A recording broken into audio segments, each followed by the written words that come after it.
Alright, so we're going to be solving a couple more srt4 problems here today.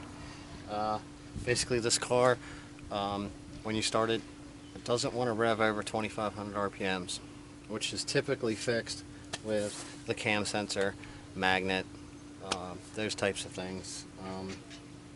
I was told that this was already replaced, magnet was replaced. They rewired the TPS sensor. They did a replacement on that, so I'm going to pull the camera off the tripod. I'm going to show you some of the stuff that I found that I'm going to change in hopes to find this problem. Alright, as you can see, this here, it's not the original bolt, but that shouldn't cause any problems as far as holding this in here. It does look to be replaced. I'm not sure on the brand. I was told that the crank sensor was replaced also. They did. You can see they have a rewire here for the throttle position control sensor. Based on what I was told, I automatically thought wiring issue. So, in curiosity, here we got this stuff hanging. We got wires taped together here. I mean, if you're doing any kind of electrical connections on your car, this is not the best way to do it. I mean, at least the stuff is soldered here, so that's not really a connection problem, but you know, we got stuff hanging down here. I don't know if that was supposed to be connected somewhere. You know, this stuff here is moving back and forth. It's rubbing there. Not sure what we got here. It showed up in here. Okay. So here's some wiring. Zip tied across the top, coming down through here. You know, that's, could it be the problem? Possibly. Could it not be the problem? No. But I kind of like to eliminate stuff and take it out of circuit so that I can at least, you know, I'm back working with the stock stuff, and stock stuff works. So we're going to get this out of circuit. We're going to get everything hooked back up the way it needs to be, and then we're going to fire this thing up and see how it acts, and then double check some things. Now that we got this unhooked here, I did pull the tape off of this yellow one. And it looks like it was soldered kind of at one time. Now it's just kind of wrapped around there. So, you know, you're talking your ignition, because this is I think it's a watt box that's hooked up in here. And, I mean, right there, that could be a starting reason, you know. It's just when you're wiring this stuff in, guys, you really got to do this stuff the right way, because this really affects your reliability and stuff when you need your neon to perform. So, or any car. But yeah, all right, we'll see where this yellow one goes down here to the cam sensor wire. Kind of curious to see how. Curious to see how that is wired in here, if it's just wrapped or soldered. So, oh my goodness, what the heck is going on here? That just pulled right off the harness. See that? That is a good reason why the car might be having problems. This is exactly what I'm talking about. I just pushed on that a little bit with my finger.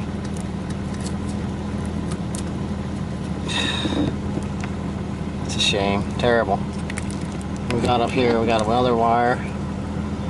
Oh my goodness. Alright, well, let's get this battery out of the way, and we can actually get down in here and get this part fixed. Now that we got this cam sensor unplugged, battery's out of the way and everything, we can actually get down in here and kind of look, see what's going on here. And while I was doing this, it kind of looks like this plug-in was actually replaced or pinned out, because it's different wiring here. Okay, so if you look in here, it's actually missing the locking retaining clip also. So I dug out a used harness that I had just to do a comparison, because I wanted to trace the wires back through, and you can see that they're the same the whole way back through. Now this plug here isn't the best, but it does have the locking clip in it. So we already know that somebody was chasing down a problem there at one time as to why that was replaced. But right now I think what we're going to do is actually maybe I'll look to see if I have an actual good pigtail that I can actually wire in for him on this car right now. But that's that problem there. Like I said, there was only one good connection, and I left it on here. It was this one, where it was soldered. I didn't pull this one apart here, but we do know that these here both need to be connected. So I'll probably end up cleaning this up, unsolder it, and then I'll shrink tube it all back together, make it right. There's something plugged off. I'm not quite sure, but we're not fixing that right now. So everything else looks good. That's actually on there good. A lot of times these are damaged, and then you have grounding out issues. Alright, see if I can find a pigtail. Not only that, we got some damage right, I don't know if it's picking it up, I can't see, but it's right here at the base where the wire's nipped. So we'll go see what we can find. Okay guys, we're in here. Like I said, this one's missing the blue retaining clip and the seal, the water seal. So I got this other plug, has the blue thing. You can see the red rubber down in there, that's the water seal. Alright, now this wire coming out of here, it comes out of the same place on this plug here, which is the best way to do this because it's not color coded. So it'll be like 1, 2, 3. Alright, so that's why we did that there. Now I'm going to trim these off, alright, and then we'll strip these back and get them at a reasonable length. This is what our finished product right here is going to look like. It's soldered and it's heat shrink tube. So I just basically have soldering iron, gun, some rosin core solder, you know what I mean, razor blades to trim stuff back. I got some cutters if I was going to use these crimp connectors. I also have a heat gun to shrink the shrink tube.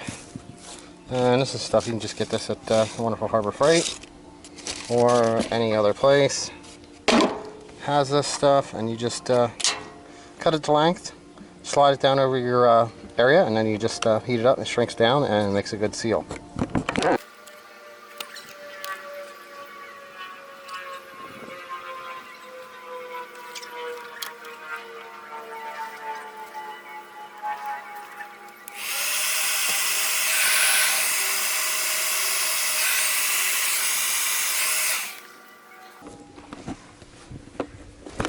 Alright guys, all shrink tube together, good seal. We're going to wrap some tape around them and we're going to plug this in, and this will be, the wiring is fixed now for the cam sensor, so now we just have to fix that one there. Alright, so we just unpulled this one, twisted together. For something you were adding for your ignition system, definitely not the right way to install this. So I was planning to be able to use that to extend this wire a little bit, which I'm probably going to end up having to anyway.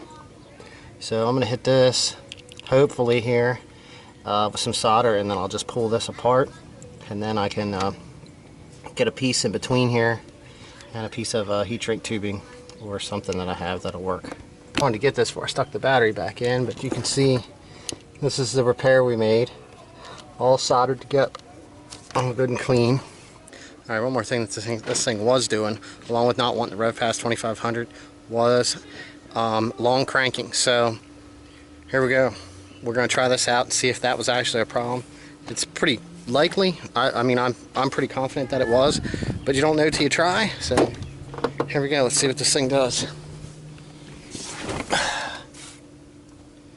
Alright. Here's the moment of truth. Fuel pumps kicked in. Here we go.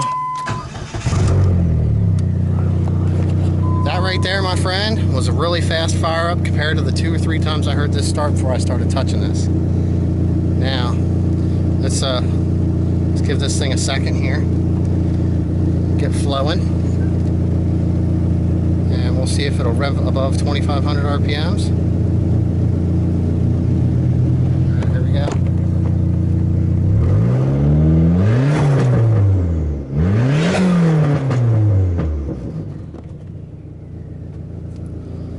I don't know about you. I think the problem's fixed. But this is what they had. They had this sitting in here.